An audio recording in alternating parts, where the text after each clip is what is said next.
So I was watching something the other day that I thought was really interesting. It was a podcast that was talking about entrepreneurship, and they had these two guys sitting there, and they were talking about how growing up, one of the guys was like, do you remember talent shows? He said, were you in your school's talent show? And the guy said, yeah, I was playing the drums. He's like, well, yeah, I didn't have a talent.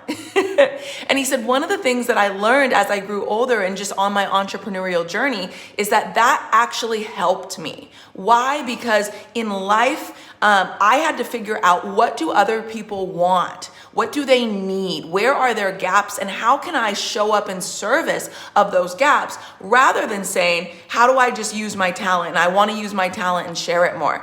And he goes on to talk about how a lot of entrepreneurs get stuck because they're like, wait, here's my talent, here's my talent, here's my talent. How do I make money from this? I love this thing and I just want to do this. And now how do I make it work for me? Right? And he said it's so much easier to come in empty-handed and just listen and say, okay, where are people's needs? Where are the gaps? And how can I show up in service to them?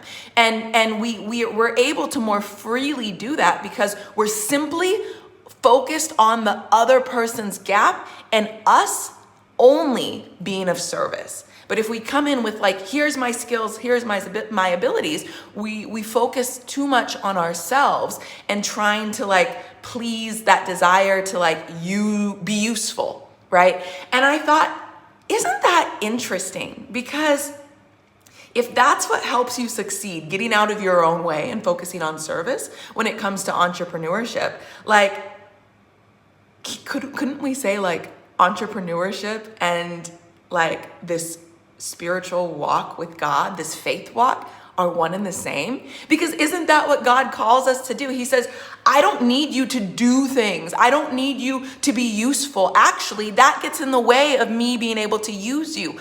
I want you to come empty-handed at the end of your strength. I need you to see yourself as insufficient in and of yourself, so that you can say, Lord, I need you. I empty myself of myself because I am nothing without you. And then you allow yourself to be used. And how much further you can be, impacting the world when you show up not, here's my gifts and I'm going to use them. And how do I find this purpose? But instead you say, Lord, my purpose is to be of use to you. Help me empty myself of myself so that you can use me. Right? And I just thought this is such a great reminder, because the Christian walk isn't about anything we do. It's about a relationship that we maintain. So never forget that. It's God and God alone first.